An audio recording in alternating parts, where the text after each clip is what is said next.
India look east or engage east policy, India has several FTAs with the regional countries. An important development is, of course, the India-ASEAN agreement, of which we have also heard this morning. This received, as we all know, an impetus recently to a visit of Manmohan Singh to the region, the Bali Summit. It's on good speed, good.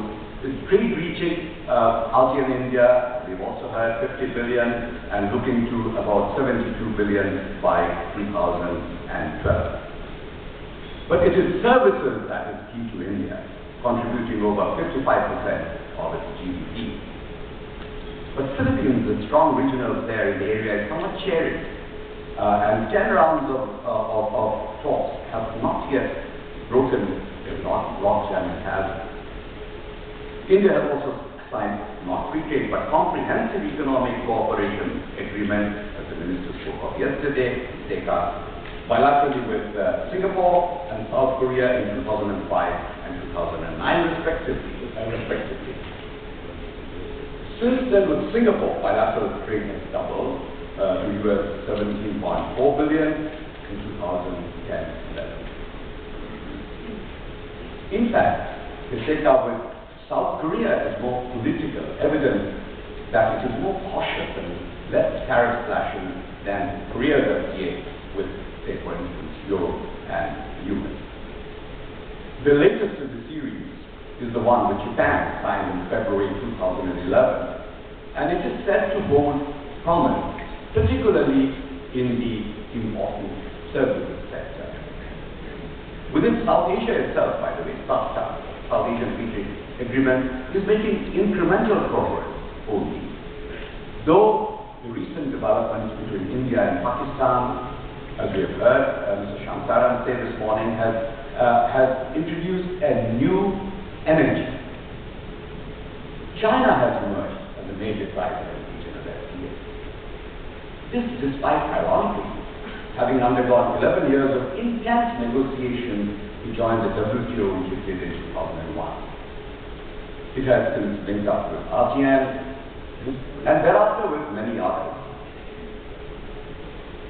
But their trust appears political rather than economic, and according to one analyst, less threatening to the world trade system than they appear. Indeed, at the recent APEC summit in Honolulu, which is now actually endorsed WTO values, when anticipating President Obama's initiative for a Trans-Pacific Mega Pact, which China will do, as we all know, obviously for political reasons, said, we should uphold the multilateral trading regime and deepen regional integration. He actually wanted the Doha round to reap what's called an early harvest agreement within the year, mainly for giving tariff-free and quota-free access to products of least developed countries, or LDCs. Now, this obviously has a political overtone, as LDCs are usually roundly ignored by major FTAs. The big story emerging out of Honolulu was, of course, the new free trade agreement spanning the Pacific called the Trans-Pacific Partnership, TPP. It involves Australia, Brunei, Chile, Malaysia, New Zealand, Peru, Singapore, the United States, and Vietnam.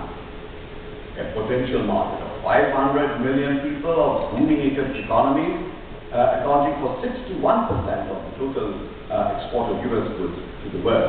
And it's described as the 21st century agreement.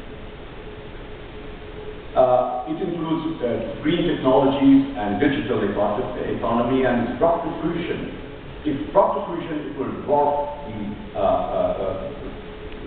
even the European Union. Japan is said to be interested, but it's for the country that slaps 800% tariff on rice to protect its farmers. It's difficult to see, though not why, if the goals are political.